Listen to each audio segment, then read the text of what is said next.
Hello' student, এই ভিডিঅ'ত লৈ আহিছোঁ ক্লাছ 10-ৰ সমাজ বিজ্ঞানৰ অৰ্থনীতি বিজ্ঞানৰ প্ৰথমটো চেপ্টাৰ।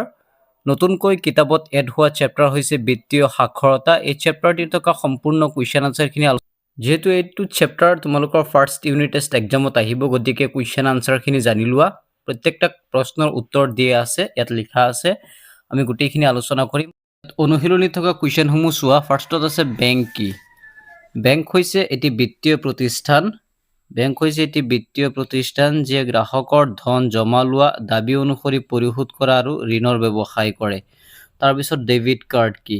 ডেবিট কাৰ্ড হৈছে এক বৈদ্যুতিক পৰিশোধ কাৰ্ড যি কাৰ্ডে বেংকে নিজে গ্ৰাহকক প্ৰদান কৰে।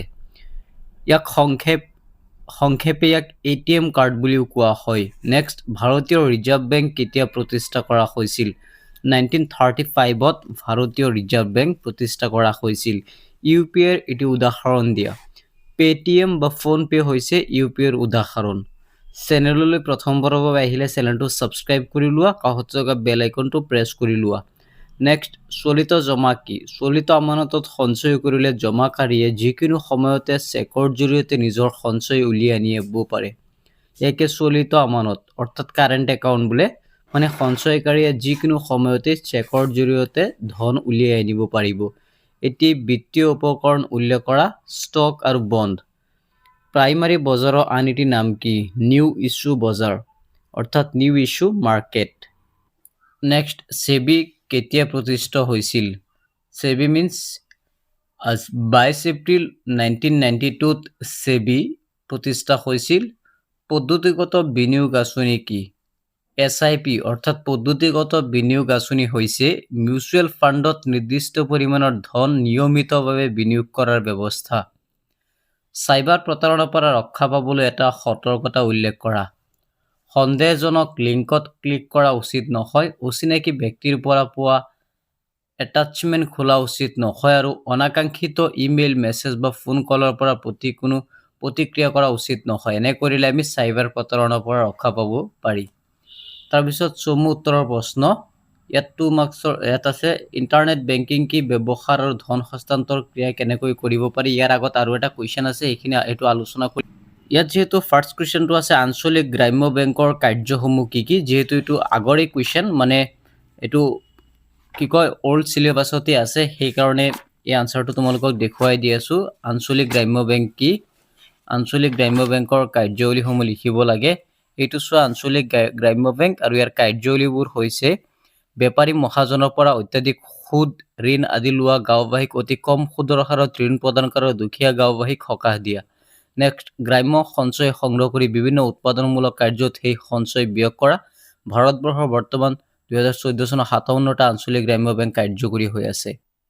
নেক্সট, ইণ্টাৰনেট বেংকিং কি? ব্যৱহাৰ কৰি ধন হস্তান্তৰ ক্ৰিয়া কেনেকৈ কৰিব পাৰি? ইণ্টাৰনেট বেংকিঙৰ জৰিয়তে ধন হস্তান্তৰ 3টা পদ্ধতিত কৰিব পাৰি। এটা হৈছে ৰাষ্ট্ৰীয় ইলেক্ট্ৰনিক পুঁজি হস্তান্তৰ পদ্ধতি, ৰিয়েল টাইম গ্ৰছ ছেটেলমেণ্ট পদ্ধতি, তাৎক্ষণিক পৰিশোধ সেৱা পদ্ধতি। এই 3টা পদ্ধতিৰ জৰিয়তে ইণ্টাৰনেট বেংকিং ব্যৱহাৰ কৰি ধন হস্তান্তৰ কৰিব পৰা যায়। তাৰপিছত বিভিন্ন প্ৰকাৰৰ বেংকিং কাৰ্ডসমূহ কি কি উল্লেখ কৰা? ডেবিট কাৰ্ড আৰু credit card. Unified payment interface অৰ্থাৎ UPI কি আৰু ইয়াৰ মুখ্য বৈশিষ্ট্যসমূহ কি কি? UPI হৈছে এটি তাৎক্ষণিক পেমেণ্ট ব্যৱস্থা যি মোবাইল ফোনৰ মাধ্যমেৰে টকা প্ৰেৰণ কৰিবলৈ ব্যৱহাৰ কৰা হয়। ইয়াৰ বৈশিষ্ট্যসমূহ হৈছে, UPIৰ বৈশিষ্ট্যখিনি জানি লোৱা তোমালোকে। UPIৰ বৈশিষ্ট্য হৈছে UPIৰ জৰিয়তে নগদবিহীন কেছলেছ পৰিশোধ কৰা খুব সহজ আৰু সুৰক্ষিত আৰু তাৎক্ষণিক ব্যৱস্থা। ইয়াৰ মাধ্যমেৰে UPI ID বা UPI QR কোড ব্যৱহাৰ কৰি পোনপটীয়াকৈ বেংক একাউণ্টৰ পৰা ধন পৰিশোধ কৰিব পাৰি। UPIৰ জৰিয়তে দৈনন্দিন খৰচ, অনলাইন ব্যৱসায়, বিল পৰিশোধ আদি বহু লেনদেন কৰিব পাৰি। সাধাৰণতে UPI লেনদেনৰ দৈনিক সীমা হৈছে 1 লাখ টকা। নেক্সট, বিত্তীয় বজাৰৰ উপাদানসমূহ কি কি? ধন যোগানদাতা, ধন সংগ্ৰহকাৰী, আৰ্থিক মধ্যস্থতাকাৰী, আৰ্থিক উপকৰণ, বজাৰ নিয়ন্ত্ৰণকাৰী সংস্থা। এইখিনি হৈছে বিত্তীয় বজাৰৰ উপাদান। আৰ্থিক সিদ্ধান্ত লোৱাৰ সময়ত কি কি সতৰ্কতা অৱলম্বন কৰিব লাগে? অৰ্থাৎ বিত্তীয় সিদ্ধান্ত লোৱাৰ ক্ষেত্ৰত কিছুমান সাৱধানতা অৱলম্বন কৰা উচিত। বিনিয়োগ কৰাৰ বাবে ধন ঋণ ল'ব নালাগে। ক্ৰেডিট কাৰ্ডক কেতিয়াও বিনামূলীয়া ধন ভাবিব নালাগে। ব্যক্তিয়ে নিজৰ আয় আৰু সামৰ্থ্য অনুযায়ী খৰচ কৰা উচিত আৰু কেৱল নিজৰ সামৰ্থ্যৰ ভিতৰত অহা প্ৰয়োজনীয় বস্তুবোৰহে ক্ৰয় কৰা উচিত।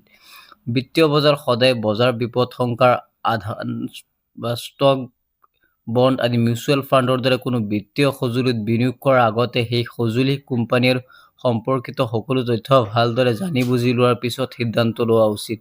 বণ্ড কি? বণ্ড হৈছে এক ঋণমূলক সঁজুলি। সাধাৰণতে কোম্পানী আৰু চৰকাৰে ধন সংগ্ৰহৰ বাবে বণ্ড বিলি বা ইস্যু কৰে।